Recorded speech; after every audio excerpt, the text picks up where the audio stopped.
August 1, 1943, Ploiești, Romania.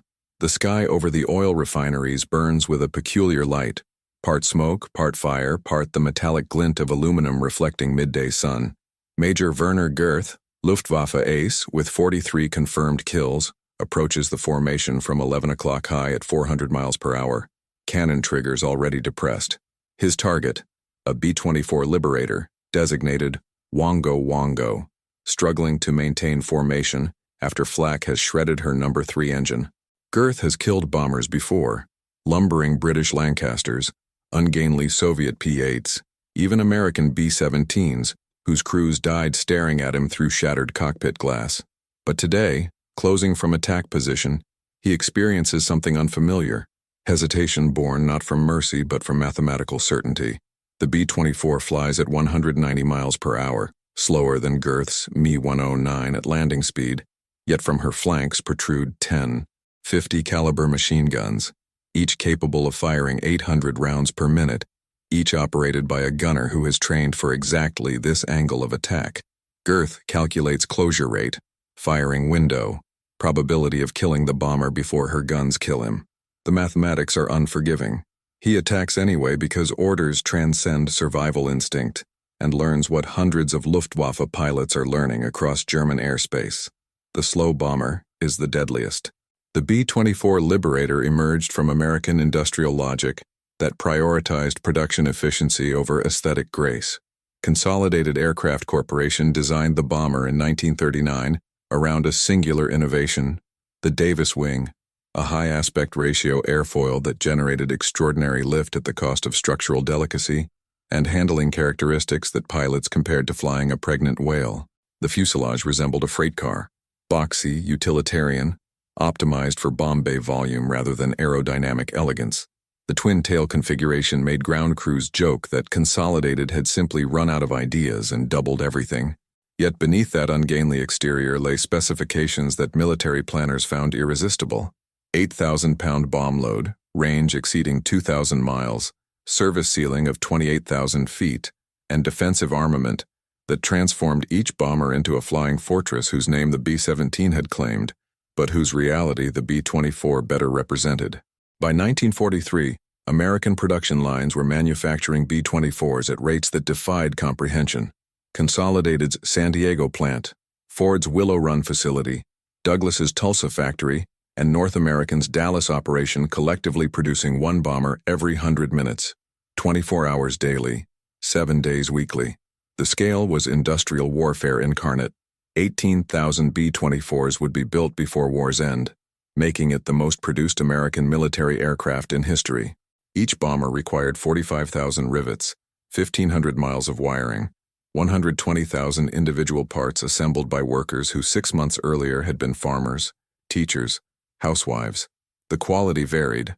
Some aircraft rolled off assembly lines with missing bolts, reversed electrical connections, improperly sealed fuel tanks, but the quantity was overwhelming. Luftwaffe intelligence officers studied production figures and understood with despairing clarity that Germany couldn't shoot down bombers faster than America could build them.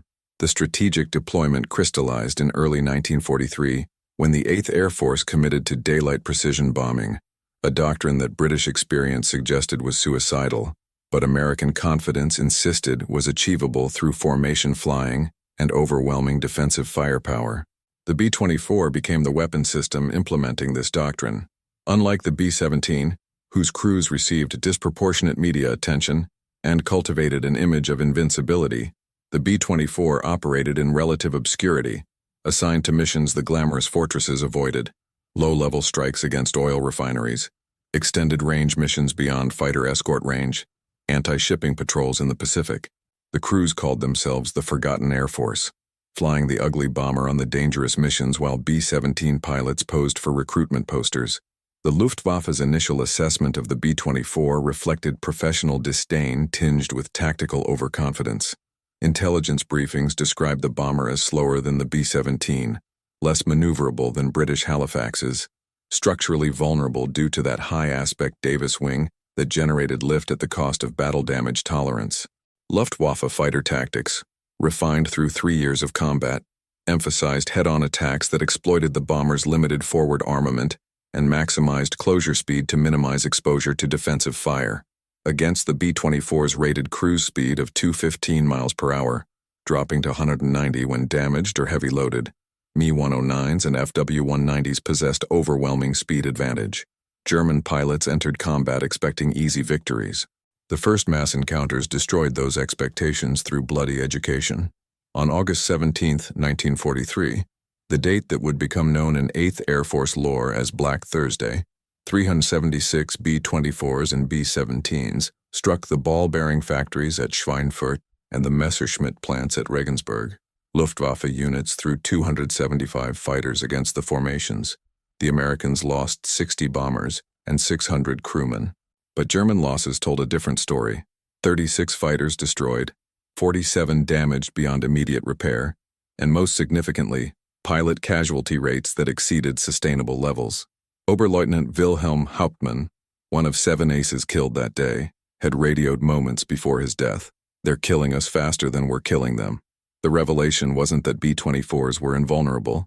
They weren't, as evidenced by the burning wrecks scattered across Bavaria.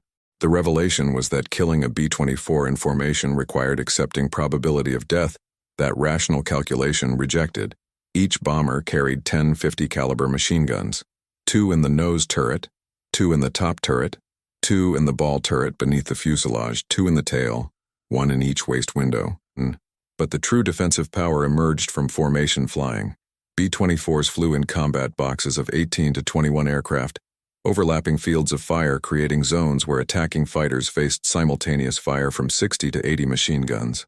The slow speed that seemed like vulnerability became tactical advantage.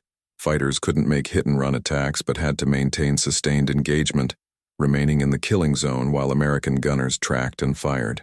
Hauptmann Gerhard Barkhorn, who would survive the war as second highest scoring ace with 301 kills, described the experience with clinical precision.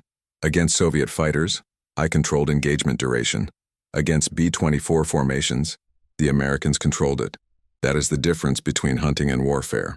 The first significant reversal of Luftwaffe confidence occurred not over Germany, but over North Africa and the Mediterranean, where B-24s of the 9th Air Force operated beyond range of fighter escort and should have been, according to tactical orthodoxy, easy prey for experienced German pilots withdrawing from Tunisia. Instead, the battles over the Mediterranean became laboratories for tactics that would later terrorize the Reich's defenders. The B-24s flew in formation so tight that wingtips cleared each other by feet, not yards, a display of formation discipline that forced Luftwaffe pilots to either attack through the interlocking fire or accept that the bombers would reach their targets unmolested. Lieutenant Hans Joachim Marseille, the Star of Africa with 158 confirmed kills, attempted a diving attack against a B-24 formation, striking Messina Harbor in June 1943. His Bf-109 approached from 6 o'clock high, textbook angle, diving through the formation's roof to minimize exposure time. But the B-24 tail gunners had trained for exactly this scenario. Marseille's fighter entered a cone of fire from 12 aircraft simultaneously. His aircraft disintegrated at 8,000 feet. Luftwaffe command initially refused to believe the report. Marseille was too skilled to be killed by bomber gunners, until wreckage analysis confirmed that 50 caliber rounds had severed his control cables, punctured his fuel tank, and likely killed him before the aircraft broke apart. The psychological impact rippled through Jägerschwader units. Pilots who had hunted bombers with confidence now approached B-24 formations with caution that bordered on paralysis. Attack procedures became ritualized. Approach from frontal quarter where bomber armament was weakest, fire one burst, break away immediately regardless of results. This defensive mentality accomplished exactly what American strategic planners intended, forcing German fighters to prioritize survival over bomber destruction, allowing more B-24s to reach targets and return home. Yet the bombers paid their price. The Davis wing, so efficient in generating lift, proved catastrophically vulnerable to battle damage. A single 20mm cannon round through the wing spar could cause structural failure that sent a B-24 into uncontrollable rolls. Crews learned to fly with feet braced against rudder pedals, hands locked on yokes, fighting control surfaces that wanted to kill them. The survival rate for B-24 crews over Europe was 50%, meaning that of every 2 crews beginning a 25-mission tour, 1 would die before completion. Those odds concentrated minds wonderfully.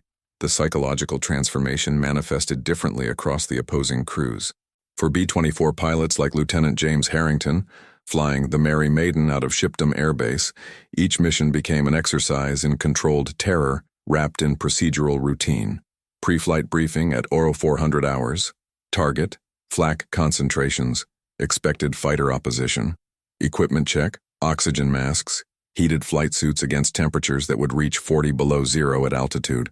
Engine start at 0630. Ground crews who had worked all night ensuring that 4 Pratt & Whitney R1830 radial engines would not fail over Germany. Takeoff at 700. 30 tons of bomber, fuel, bombs, and crew struggling into morning air, circling for an hour to assemble into formation. Each aircraft finding its precise position in the combat box through pilots whose hands ached from gripping yokes in turbulence. Then the flight into Germany. 4 hours of waiting for fighters that might appear from any quadrant. Flak that could erase an aircraft in one burst. Mechanical failures that could doom a crew without enemy action. Harrington described the experience in letters that censors heavily redacted. You don't think about dying. You think about maintaining formation. You think about fuel consumption. You think about the number 3 engine that's running rough and whether it'll last to target. Death is abstraction. The instruments are real. For Luftwaffe pilots, the transformation was darker.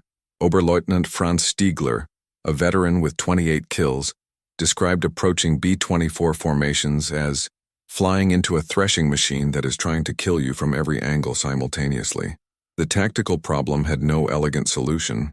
Frontal attacks exposed the fighter to fire from multiple bombers while closing at combined speeds exceeding 500 miles per hour, less than 2 seconds in the killing zone, barely time to aim, impossible to make adjustments. Rear attacks placed the fighter in sustained engagement against concentrated tail gunner fire. Attacks from below exposed the fighter to ball turret gunners specifically trained to track diving targets.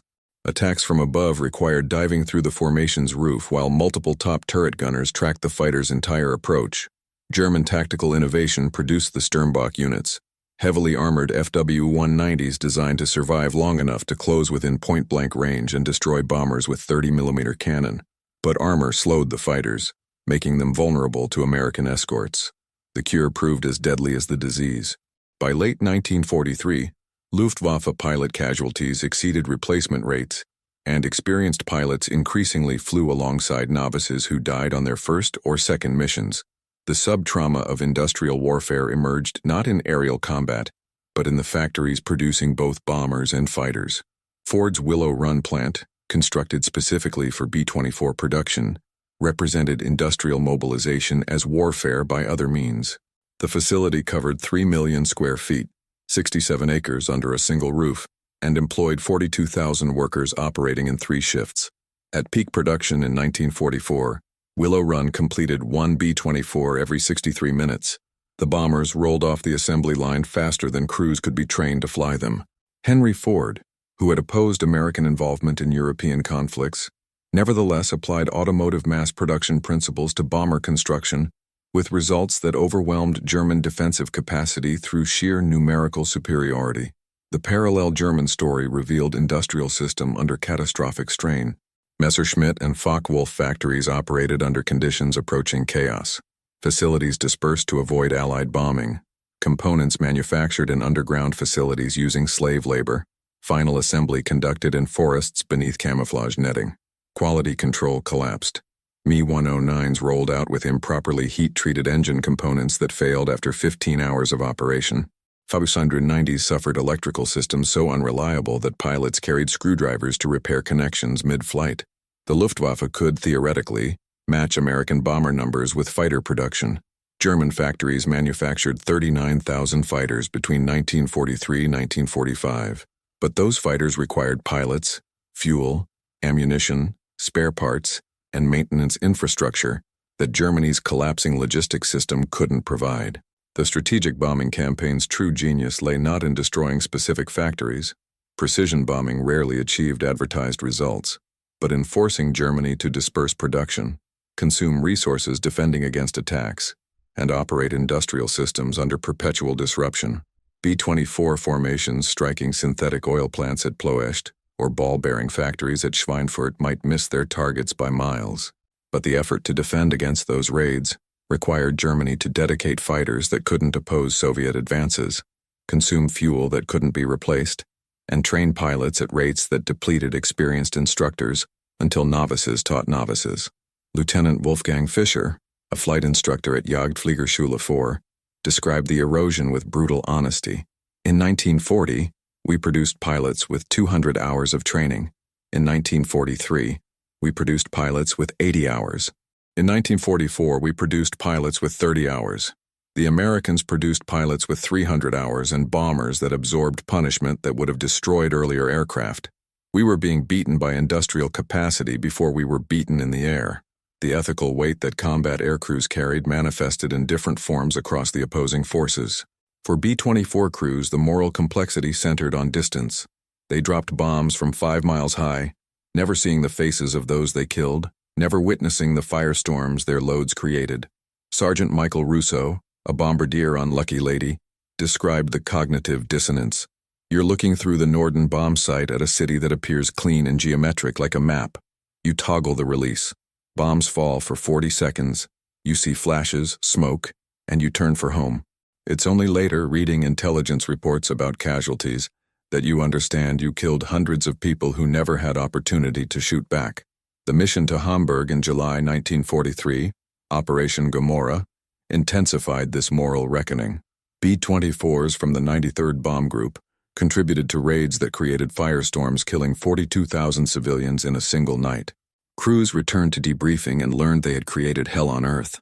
Fires hot enough to generate hurricane-force winds, temperatures that turned streets into rivers of molten asphalt, families suffocating in shelters as firestorms consumed oxygen. Some crews processed this information with professional detachment. We hit the target, while others struggled with questions that military chaplains couldn't adequately address. What is the moral difference between dropping bombs that incinerate civilians and shooting them individually? Does altitude absolve complicity? German pilots faced different moral calculation. They could see American crews bailing out, could watch parachutes descend, could even, as Franz Steigler famously did, choose to escort damaged bombers to safety rather than finish them. But that choice carried consequences. Pilots who showed mercy risked court-martial under orders that increasingly demanded total commitment regardless of humanitarian concerns. The Luftwaffe's desperation grew proportional to its losses. By 1944, orders authorized ramming attacks against bomber formations, pilots instructed to deliberately sacrifice their aircraft and lives to destroy American bombers. The impossible choice: continue attacking with tactics that guaranteed eventual death or refuse and face execution for cowardice. Most chose the former. Hauptmann Heinz Baer, who would survive with 220 kills, described the calculation with chilling pragmatism. Dying attacking bombers offered slim chance of survival and certainty of honor, refusing guaranteed execution and dishonor to family. The mathematics favored combat. The moral weight of this choice, that Nazi Germany's regime had created conditions where pilots rationally chose near-certain death over guaranteed execution, revealed totalitarianism's ultimate perversity. It eliminated ethical alternatives until courage and complicity became indistinguishable. The escalation reached technological apex with operations that pushed both the B-24's capabilities and Luftwaffe's defensive systems to breaking points.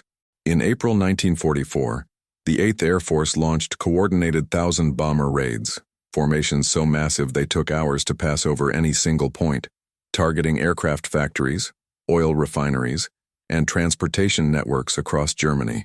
The B-24s flew in combat boxes of 21 aircraft, stacked vertically across 5,000 feet of altitude, stretching horizontally for miles. From ground level, German civilians watched what appeared to be a metallic cloud obscuring the sky, the drone of engines creating physical vibration that rattled windows and set off car alarms in cities not yet bombed. Luftwaffe response evolved toward desperation tactics. The Sturmgruppen, specialized units flying armored Fu-190s, executed mass formation attacks designed to break bomber boxes through sheer violent aggression.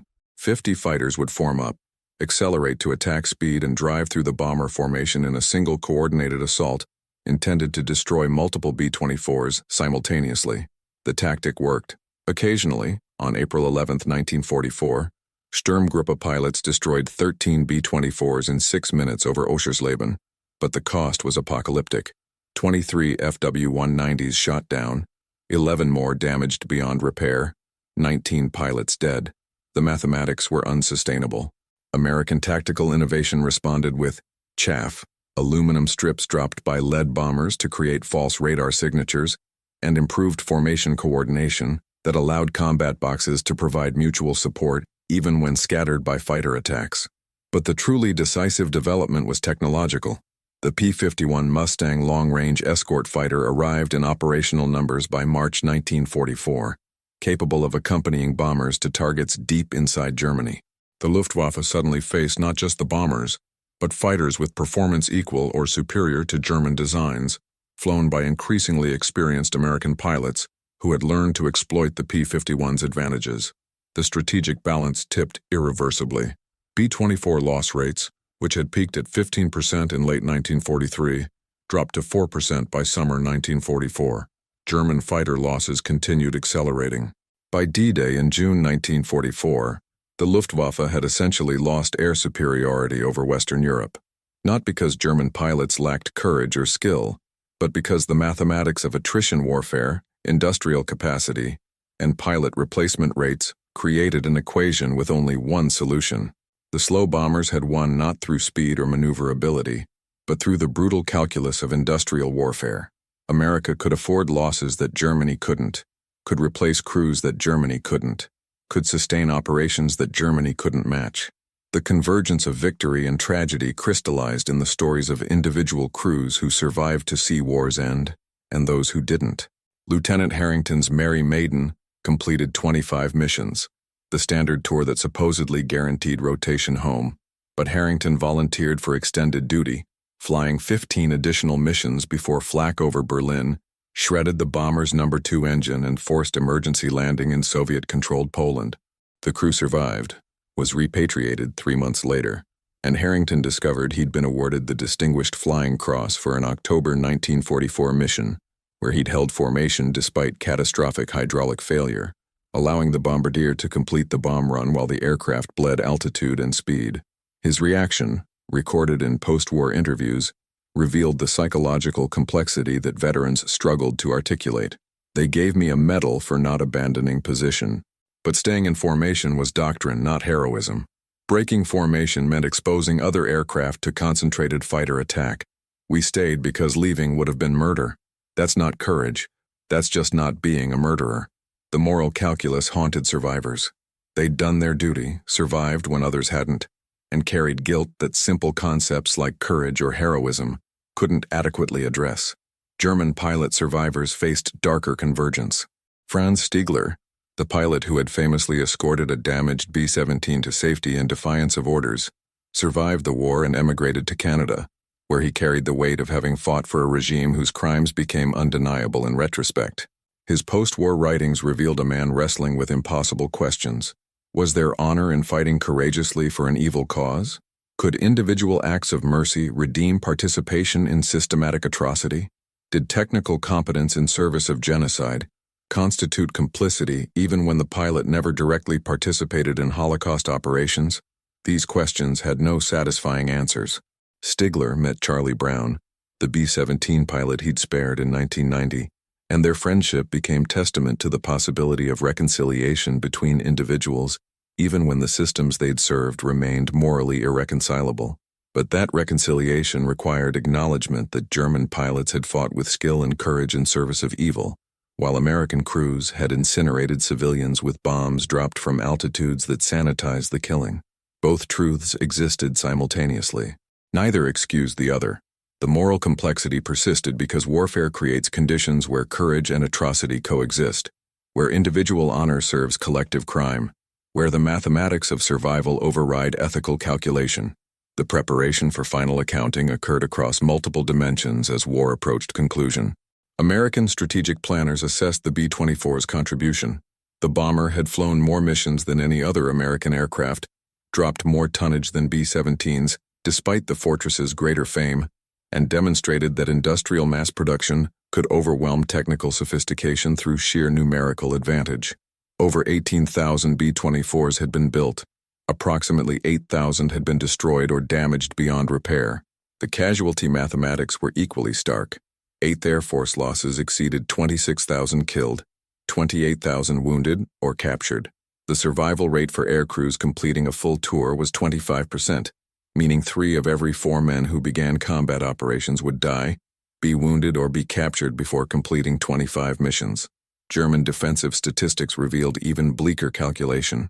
The Luftwaffe had lost approximately 70,000 pilots killed in action by war's end, with Western Front air combat accounting for roughly half.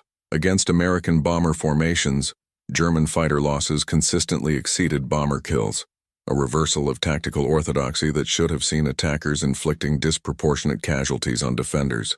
The reasons were multiple: American formation discipline, overwhelming defensive firepower, improved tactics, and ultimately the arrival of long-range escorts.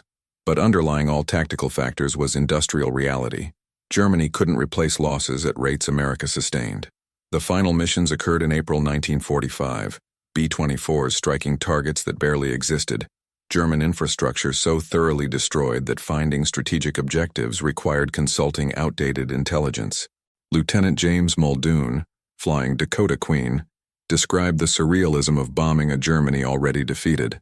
We struck a rail yard in Bavaria that consisted of 3 functioning locomotives and maybe 20 intact rail cars. The target briefing was almost apologetic. We need to hit something. Here's a target that technically qualifies. We dropped our bombs, destroyed assets that weren't contributing to German war effort anyway, and returned to England wondering what the point was. The point was political rather than military, demonstrating to Soviet allies that American air power remained operational and dominant, establishing post-war precedents for aerial warfare doctrine, and most cynically, ensuring that bomber crews reached mission quotas that determined rotation schedules. The institutional machine continued operating even after victory had been assured, processing crews through combat rotations because stopping would require acknowledging that the system had achieved its objectives and further operations constituted meaningless risk. The direct confrontation between the B-24's legacy and post-war aviation doctrine occurred in classification rooms where strategic bombing effectiveness was assessed with rigor that wartime propaganda had avoided. The United States Strategic Bombing Survey, conducted between 1945 and 1947, revealed uncomfortable truths. Precision bombing had been far less accurate than claimed, with only 20% of bombs falling within target areas. Civilian casualties had exceeded military casualties in many raids. German industrial production had continued increasing until mid-1944, despite sustained bombing campaigns. The oil offensive, strikes against synthetic fuel plants, had been devastatingly effective, but came late in the war when Germany was already losing. Area bombing of cities had destroyed housing and killed civilians without significantly impacting war production. These findings generated debates that continue resonating through military ethics. Had strategic bombing shortened the war sufficiently to justify the civilian casualties?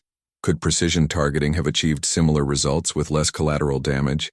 Did the moral calculus change when the enemy regime was engaged in genocide?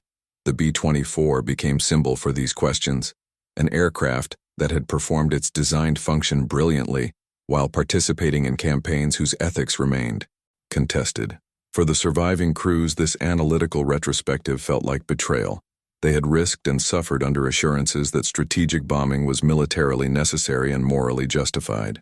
Learning that effectiveness was overstated, that many missions had been tactically unnecessary, that their bombs had killed civilians without commensurate military gain, these revelations complicated the narrative of righteous sacrifice that had sustained them through combat. Sergeant Russo, the bombardier who had struggled with moral weight during the war, responded to the survey's findings with bitter clarity. They told us we were destroying Germany's ability to wage war. Now they tell us we were destroying cities. The difference matters. We believed we were fighting military targets.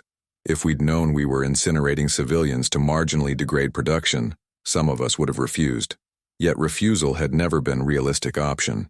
Military systems don't accommodate individual ethical objections during wartime.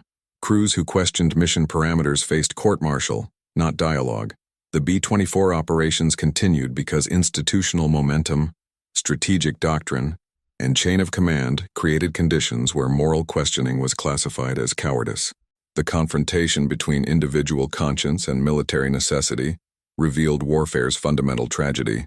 Good people commit atrocities through obedience to systems that normalize the abnormal. The apex of understanding arrived not in dramatic revelation but in quiet accumulation of perspective across decades. Veterans aged, found words for experiences that had been inexpressible during youth, and confronted legacies that resisted simple heroism narratives. The B-24 reunions, held annually until age and death diminished attendance, became forums where men who had been warriors grappled with what they had done and what had been done to them. At the 1985 reunion in Tucson, Arizona, 62-year-old James Harrington delivered a speech that captured the generation's reckoning. We flew the missions. We dropped the bombs. We followed orders. But we're also the ones who have to live with what following those orders meant. When I dream, I don't dream about the medals or the formation flying. I dream about Berlin burning. I dream about the cities we erased. And I wake up knowing that we did what we were told was necessary, but wondering if necessary and right are the same thing. The Luftwaffe veterans who attended these reunions, controversial presences that generated protests from some American veterans and understanding from others, offered parallel testimony. Hans-Joachim Hermann, who had developed the Wildeshau night fighting tactics and survived to age 97, spoke at the 1990 reunion about the war's moral complexity. I fought for an evil regime, that is historical fact, but I fought believing I defended my homeland. The cause was evil. My belief was genuine. Both statements are true. I cannot redeem the cause by claiming pure motives, nor can I invalidate my motives by acknowledging the cause's evil. I live with contradiction because that is reality's burden. The final illumination was recognition that the B-24, slow, ungainly, mass-produced and lethal, represented industrial warfare's essential character: efficiency over elegance, quantity over quality, systematic organization over individual heroism. The bomber succeeded not because it was superior to German fighters in any performance metric, but because America could produce thousands, while Germany struggled to fuel hundreds. The crew succeeded not because they were braver than their enemies, but because their industrial system supported them in ways Germany's collapsing infrastructure couldn't. This was the war's deepest truth. Material advantage, sustained over time, overwhelms courage and skill. The slow bomber won because behind it stood factories, training programs, logistics systems, and national resources that Germany couldn't match. The victory was industrial, not moral. Acknowledging this didn't diminish the crew's sacrifice. It contextualized it. The moral revelation that emerged from the B-24's story transcended simple dichotomies of victory and defeat, aggressor and defender, justified and unjustified force. The bomber's operational history revealed warfare's fundamental character: organized violence deployed at industrial scale, where individual courage became subordinated to systematic destruction, where the line between military necessity and atrocity blurred beneath clouds of high explosive and incendiary bombs. The American perspective insisted on moral clarity. The Allies fought against fascist aggression, genocide, and totalitarian conquest. The strategic bombing campaign, whatever its costs, contributed to defeating regimes whose crimes justified extraordinary measures. Every civilian death was tragedy, but tragedy remained preferable to Nazi or Japanese victory. This narrative wasn't false. The Allied cause was demonstrably more just than the Axis powers, but it was incomplete. Moral superiority in cause doesn't automatically sanctify methods. The B-24 crews had fought for legitimate objectives while incinerating cities, killing civilians, and participating in campaigns whose effectiveness remained contested. The German perspective offered no equivalent moral refuge. German pilots had fought courageously for a regime engaged in systematic genocide. Technical competence in aerial combat couldn't redeem service to the Holocaust. Yet individual pilots like Franz Stiegler had demonstrated mercy, honor, and humanity within a system designed to eliminate those qualities. The contradiction was irresolvable. Good men had fought for evil causes, demonstrated individual virtue while serving collective atrocity. The synthesis lay in accepting that warfare creates conditions where moral clarity becomes impossible. The B-24 operations were simultaneously militarily necessary contributions to defeating fascism and campaigns that killed hundreds of thousands of civilians in fires that consumed entire cities. Both statements are true. Neither cancels the other. The crews who flew those missions were both heroes who risked everything to defeat evil, and participants in campaigns whose ethics remain contested. The Luftwaffe pilots who opposed them were both defenders of genocidal regime and individuals who demonstrated courage and occasional mercy in impossible circumstances. This moral complexity doesn't resolve into comfortable conclusions. It demands recognition that warfare at industrial scale creates conditions where good people commit atrocities, where legitimate objectives are pursued through questionable means, where courage and complicity coexist. The B-24's legacy is victory achieved through methods that subsequent generations question, a legacy that honors the sacrifice while interrogating the system that demanded it. 75 years after the last B-24 combat mission, 11 aircraft survive in museums and private collections, artifacts maintained to remember an era when aerial warfare meant men in unpressurized aluminum tubes freezing at 30,000 feet, while other men tried to kill them with cannon and flak. The Collings Foundation operates witchcraft, offering flights to civilians who want to experience what their grandfathers endured. Passengers invariably emerge shaken by the noise, cold, and claustrophobia, amazed that crews operated in these conditions for 8-hour missions while under fire. The human legacy resists museum preservation. Of the approximately 350,000 Americans who served in 8th Air Force bomber crews during World War II, fewer than 1,000 survived to 2020. They carried stories that grew more complex with age. Initial certainty about mission righteousness complicated by knowledge of civilian casualties, pride in service tempered by grief for crews who didn't return, satisfaction at defeating fascism shadowed by questions about methods employed. Most veterans resolved these contradictions by focusing on what they knew with certainty. They had served alongside courageous men, performed assigned duties despite terror, and contributed to victory against regimes whose evil was historical fact. The B-24 itself earned grudging respect from pilots who flew it and terror from those who faced it. The aircraft never achieved the B-17's iconic status. It was too ugly, too difficult to fly, too associated with unglamorous missions. But it had accomplished more, dropped more bombs, flew more missions, demonstrated that mass production could overwhelm enemy defenses through numerical superiority. The slow bomber had made Luftwaffe pilots tremble, not through speed or maneuverability but through relentless presence. Formations that arrived daily regardless of losses, defensive firepower that made attack suicidal, and industrial backing that replaced losses faster than Germany could inflict them. The final accounting acknowledges both triumph and tragedy. The B-24 contributed decisively to Allied victory. That is historical fact. The campaigns it flew killed hundreds of thousands of civilians. That too is historical fact. The crews demonstrated extraordinary courage, undeniable. The system they served employed them in campaigns whose necessity and proportionality remain contested, equally undeniable. The mathematics balance imperfectly, as they always do in warfare's aftermath. What endures is this. Slow bombers flown by mortal humans defeated the Luftwaffe through industrial persistence rather than technical superiority, demonstrating that in total war, material resources and national will ultimately trump individual courage and tactical skill. They arrived slow. They departed victorious. The cost was measured in cities burned and lives lost, victor and vanquished alike.